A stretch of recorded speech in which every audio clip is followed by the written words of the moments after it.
I've not actually done the math on it, but if I were to venture a guess, I would say that outside of groceries, about 80% of the shopping that I do nowadays is all online. I love online shopping. It's the only shopping you can do while you're still in your PJs.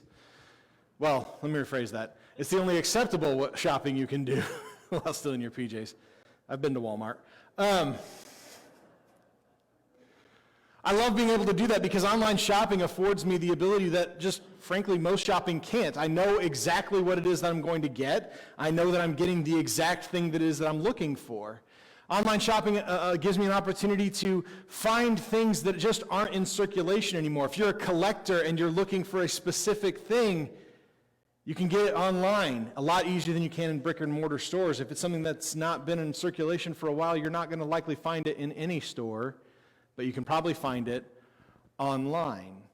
In fact, the first online purchase that I ever made, or at least the first one I can remember doing, was such a thing, a collector's item that wasn't available, or at least that's what I thought it was. Let me explain if I can for you. When I was a kid, about 10, 11 years old, I was very big into collecting basketball cards.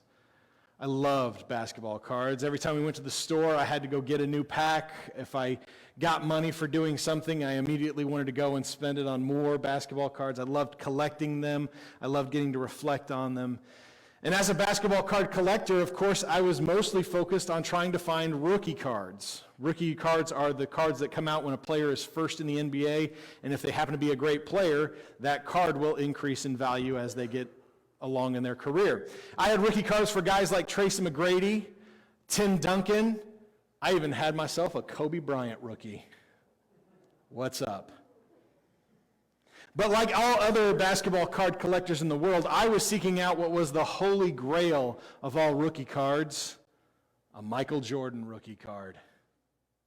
It makes sense that would be the holy grail. I mean, he's considered to be the best player of all time, so naturally his rookie card has to be the most valuable of all rookie cards on the market today. Around the time that I was collecting basketball cards, it was about the same time that a new website launched, a little site called eBay. eBay, if you are unaware of it, is a place where you can find anything in the world from anyone in the world, and it can be shipped directly to you. It's fantastic. If you're a collector, eBay is probably one of your most favorite sites to be on because you get an opportunity to bid on objects that you may not be able to find anymore at all. And about this time, I was, again, about 9, 10, 11 years old, somewhere in that time frame, and I was on eBay for probably the very first time. And while I was there on eBay, surfing the web, which is what we called it in the dark ages, kids, I found that somebody was selling what they said was a Michael Jordan rookie card. And I looked at the bid, and the bid itself was the starting bid. It was only $15. Now, that may sound a lot for a little piece of cardboard, but I want to tell you that recently a Michael Jordan rookie card sold for about $12,000. So seeing it for $15 was just downright amazing to me. And I looked and saw that the bidding actually ended here in just a couple hours. This is exciting for me. I couldn't verify that this was a Michael Jordan rookie card. eBay at the early stages of it didn't have what we would call quality control. And this was also a time period on eBay where you did not have to post a picture of the product that you were selling. So if you were buying on eBay, you were just rolling the dice that this person was on the up and up. It's a crazy gamble that we wouldn't do now. I feel old reciting all this stuff. This is also on a dial-up modem, so just go ahead and make me feel even older. But anyway, so I didn't have a credit card, obviously, at this particular age because they don't give those to children, nor should they. That'd be a terrible idea. So if I was going to be able to purchase this particular card or at least place a bid on this, what I thought to be a Michael Jordan rookie card, I would need parental intervention, which meant I needed to go into negotiation mode with my mother. Hi, Mom. I begged and I pleaded and I just did everything I could to try to convince her to let me use her credit card to place this bid on this Michael Jordan rookie card. I think I told her that I either told her I would pay her the money back in cash because I had the cash, or I maybe said I would do more chores, which sounds a little bit more like me because it did involve spending my own money. But finally, after a little while of trying to negotiate with Mom, she was finally willing to let me go ahead and place a bid using her credit card. So I placed my bid for about $20, I think is what it ended up being, and I waited. And eventually I found out when the auction ended a couple hours later that I won. Now, I was a kid. I was very naive. At this particular time period, I just always believed that people were honest all the time. So I thought that maybe nobody had seen this posting. Maybe I was the only one who happened to come across this bid for this Michael Jordan rookie card. And I won. My level of excitement could not possibly be measured. I couldn't wait for this thing to come. I was waiting with bated breath for 6 weeks because, again, this is before we had 2-day shipping, so we had to wait for it to come on a horse and buggy. I couldn't wait. Every day I was just envisioning opening up that card. I checked the mail every day, multiple times a day, even though the mail lady only came once a day. I still thought maybe she forgot something and circled back, and so she came back and brought it to me. I was envisioning placing this rookie card upon a golden shrine. I would charge my friends to come just to stand in its presence.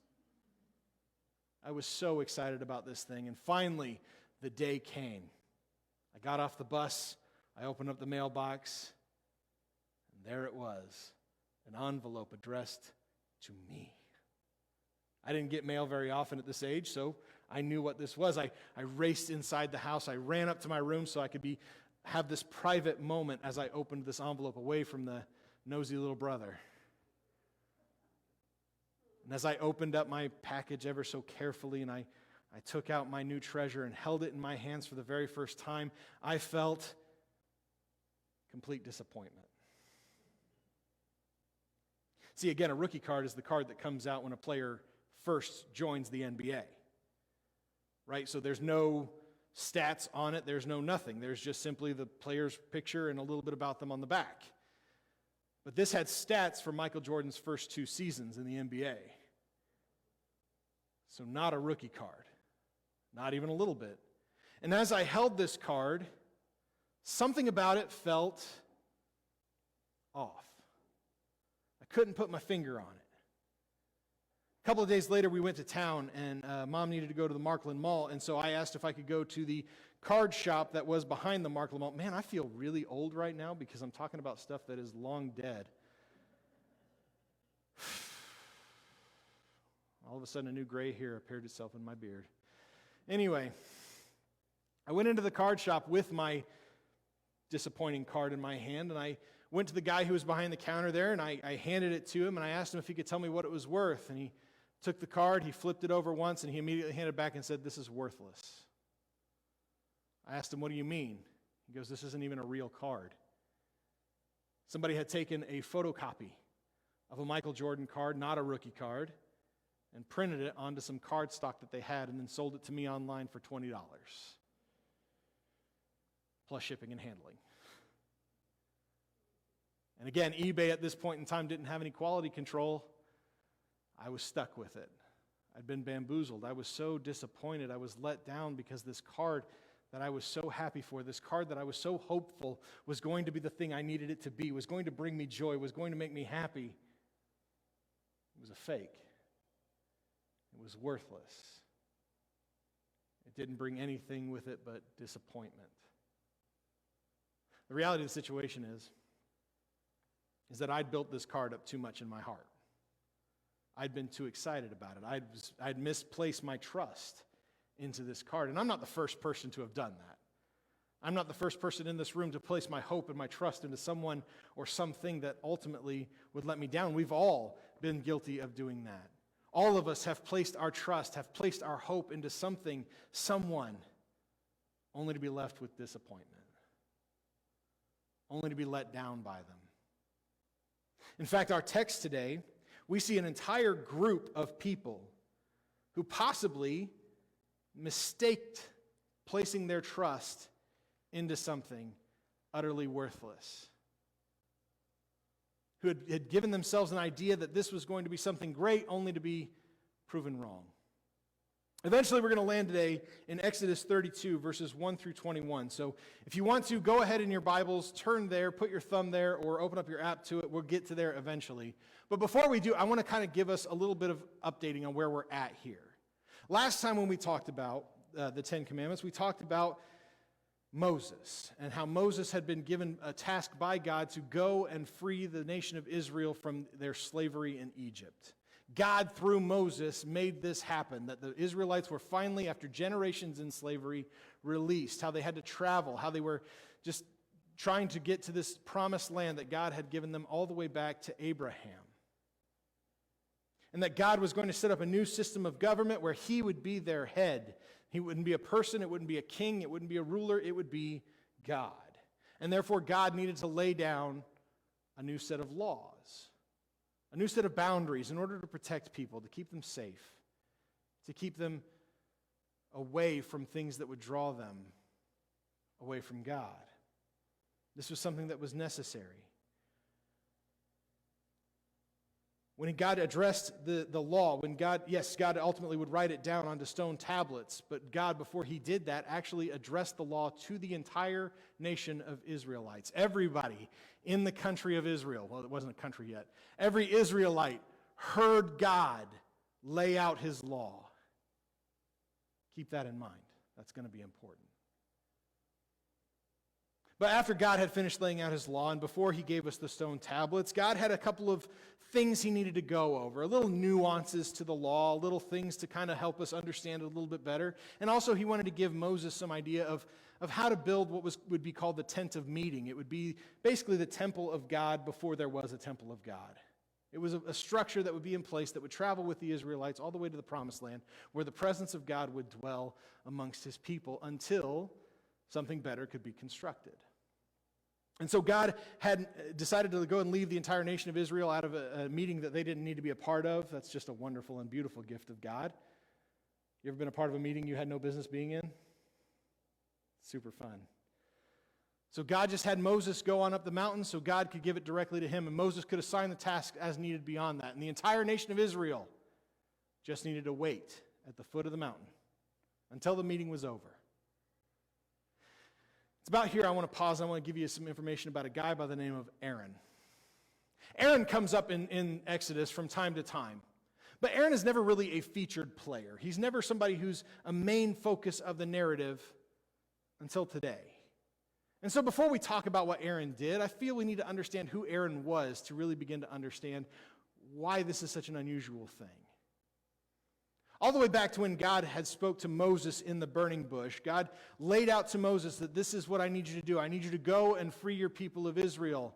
But something about Moses that we don't talk about very often, something about him as a person that we just kind of overlook, is that Moses wasn't exactly a great speaker. He wasn't a very eloquent guy. He didn't know how to talk very well. In fact, Moses himself said in Exodus chapter 4, verse 10, "My mouth and my tongue are sluggish."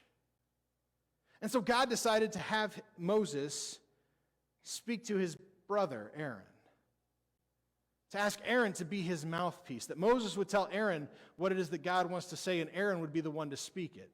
Aaron was a much better speaker, much more confident in front of people. Most people don't like public speaking, let's be honest. If I asked you to take my position for just 10 minutes, you'd freak out. Get nervous and get clammy. Right? Cool.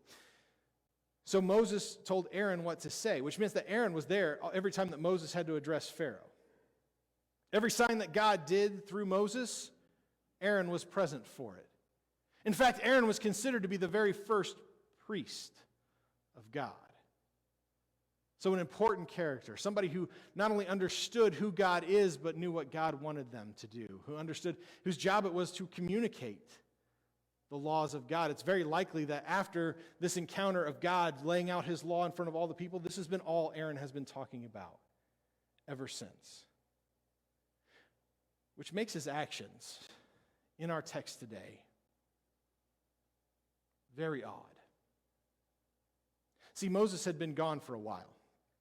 Moses had actually been up on this mountain for 40 days having this meeting with God. Now, I've been in a few meetings that have felt like 40 days. I've never actually literally been in a meeting for 40 days. And so these Israelites are sitting there waiting for Moses for over a month. They're getting bored.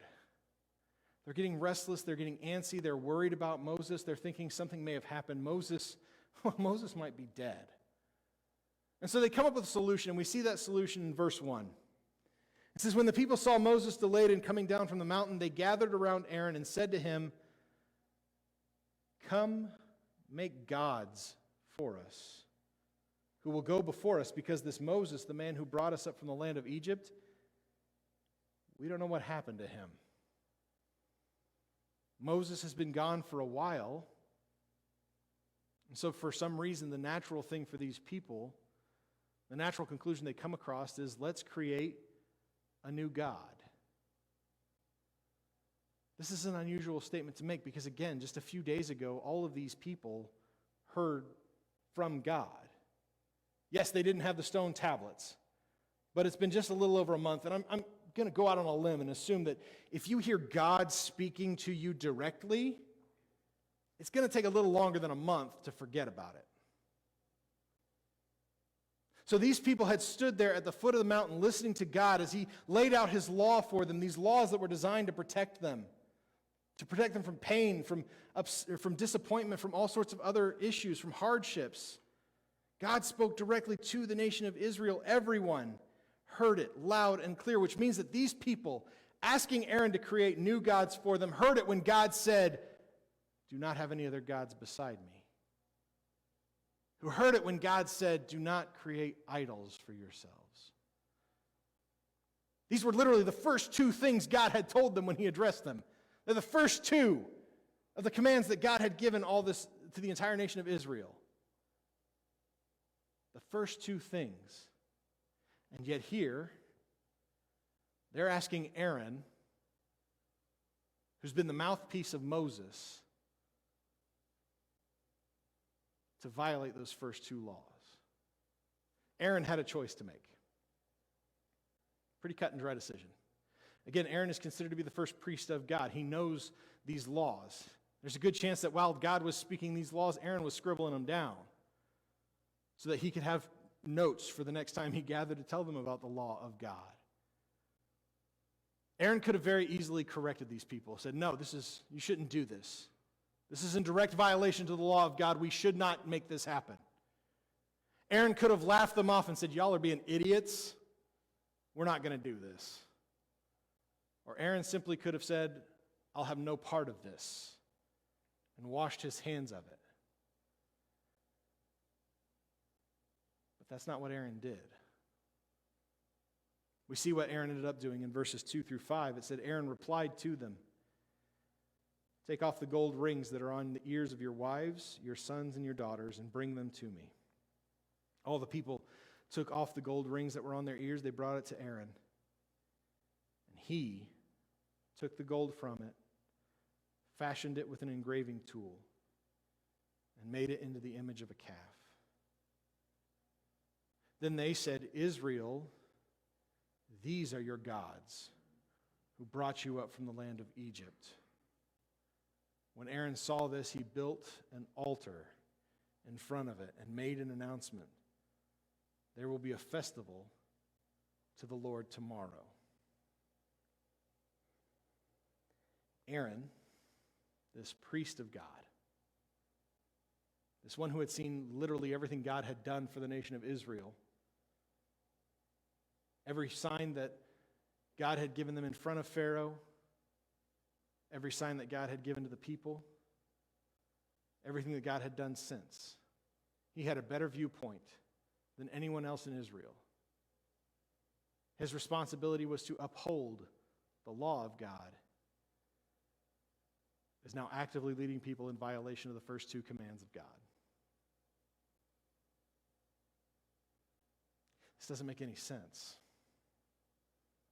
Why would Aaron choose to do this? Why would he choose to have them bring all their gold earrings and all the gold jewelry that they had on them? Why would he be the one to fashion it into the shape of a calf? Not only that, but maybe the worst moment, the biggest what are you doing moment, in my mind, at the very least, is at the end of verse 4. When they said, Israel, these are your gods who brought you up out of the land of Egypt. All of them were there. Every one of them knew who was truly behind this. And yet they're trying to say that this image, this handmade, crafted God, was the one who did it. Forget everything you heard beforehand. This is the real one. This is the one that did all of it. This is the one that actually did the work of it. Needless to say, this didn't go over well with the God who really led them out of Israel. God is still having this meeting with Moses. He's still communicating with Moses when he realizes what's going on. And so immediately he sends Moses down, because Moses has got to go lay the smackdown on some folks here, because they're breaking the first two commands. Yeah, when Moses is up here talking with God, this is when he gets the stone tablets. This is when the law is actually written down for him. But everybody knew the law. Everybody heard it. And so Moses gets down the mountain as quickly as he possibly can. He goes right up to Aaron. And says to him what we read in verse 21. He asks, what did these people do to you that you have led them into such a grave sin? What are you doing, Aaron? Why are you doing this thing? You can hear not just the anger in Moses' voice, though I'm certain he was angry at Aaron, but you can hear the disappointment that he has in Aaron in this moment. Aaron should know better. God and Moses had made Aaron, had given him the responsibility to uphold, to teach the law, and yet here stands Aaron in direct violation of the law. The one who's meant to uphold it is the one who's leading the breaking of it. This doesn't make any sense. They're doing all of this in the name of a fake, worthless, manufactured God. A God that is not real. A God that is not active. A God that is not alive. When all the while they know that the real, live, active God is the one who truly led them in this time. This was not a good idea. This is a conglomeration of bad ideas all joined together to create one really massive poor choice. Let's imagine that things had gone further. Right? We know that as we read through the rest of Exodus and as the people are beginning to make their promised land, occasionally they have to go into battle. They have to go into war with other nations in order to be able to take the land that God had promised them. And we know from reading Exodus that God went ahead of them. That the battles were won before they were ever fought. Before the first sword clashed against the first sword, the battle was already won because God had gone on ahead. So let's imagine that the Israelites sent this fake God ahead of them. This golden calf that they made for themselves. How do you think that would have gone down? They probably wouldn't have made it past the first one. I mean, this is a nation of people who spent the last several generations as slaves. They don't really know how to fight. And yet they're going up against other nations who have developed armies, have trained soldiers. Without the influence of our God, there's no way the Israelites would have won. They would have not just been disappointed in this worthless fake God. They'd have likely been killed because of it. This was a poor choice all the way around. They'd put their hope and their trust into something fake. They had the audacity to place this fake God above the real God who had proven himself to them, who had been there for them time after time. Yeah, but we don't have that problem, right? We don't struggle with the concept of idols anymore. We know in 2022 that these things are all made up, that they're handcrafted, that they're fake, that they're false, that they're non-existent, that they have no power, they have no influence, they cannot bring us joy. We know that. So why are we talking about this today? See, here's the thing. I don't believe that idolatry is just an issue with us. I think idolatry is the issue with us. Okay? I don't know why the communion cup went up there. Idolatry is not just an issue with us. Idolatry is the issue with us as human beings. In fact, I believe that we cannot break the other commandments of God until we first break this one. When we choose to knowingly violate the law of God, when we choose to do something that we know is sin,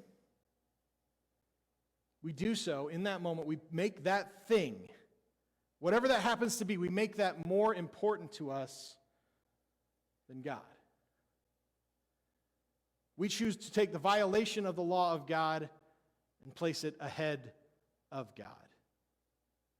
This thing that we know to be wrong, right?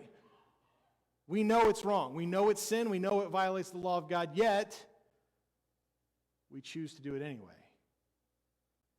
When we do that, we place that thing in a position that only God should be, because we make it more important to us than Him. We make our pursuit of whatever that is more important than our relationship with God. We make it into a new God. We create an idol for ourselves. God was clear in His first two commandments that we shouldn't place any God ahead of Him. That our relationship with Him should be top priority. Right? There's a reason why this is number one and number two. Because these are that important to God. Yet we make the decision to knowingly sin against Him, to violate that law. And we make our pursuit of that more important to us. We do it because we manage to fool ourselves into thinking that if I do this thing, if I pursue this action, or if I have that one thing, this is going to bring me joy. This is going to bring me true happiness. This is going to be something that's going to fulfill me. Even though we know it likely won't. Now, sure, there are times that we could say, well, I didn't know it was a sin. There certainly are times in our lives where we do things that we don't know are sinful in nature until later on. But how often is that really true? I can't speak for you. I can only speak for myself. But I know that there are countless times I knowingly choose to pursue sin, deceiving myself into thinking that this can give me something God can't. And so I make that thing more important than God. In the heat of that moment, in the stupid seconds that I make that choice, I've created a new idol for myself.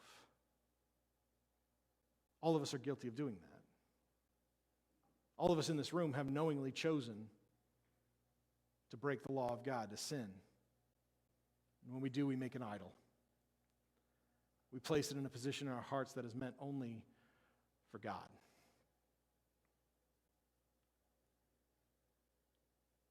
But where does that always lead us? When we choose to place this thing, this action, this whatever it is, ahead of God, where does that always lead us? Always. Doesn't it always leave us disappointed, unfulfilled? Eventually, the sin reveals itself for what it is. Eventually, our idols show themselves for what they are. Fake. Worthless. The idea that God created this law in the first place was meant to protect us from that disappointment, from that understanding that this won't bring us joy, from that pain that comes as we violate the law of God.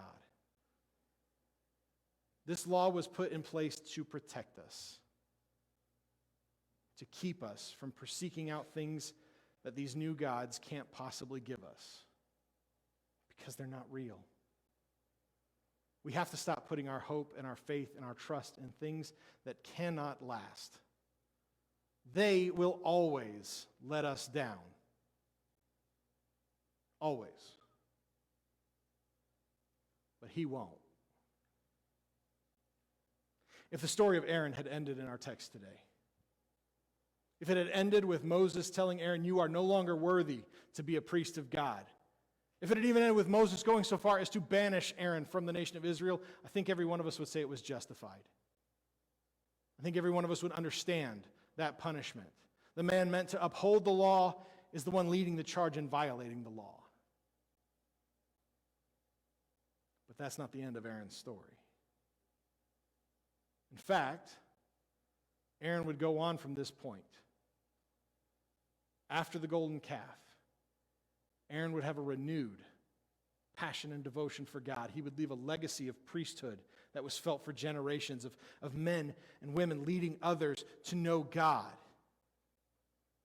to understand, to treasure his law, to see it for what it is as a list that's meant of things to protect us from a God who loves us. Aaron would go on from this point and create a lasting legacy in the name of the one true God. Aaron violated the law. He broke it. But God still had a purpose and a plan and a love for Aaron. And even though we violate his law, even though we break it, even knowingly we create new idols, God still has a purpose and a plan and a love for us all.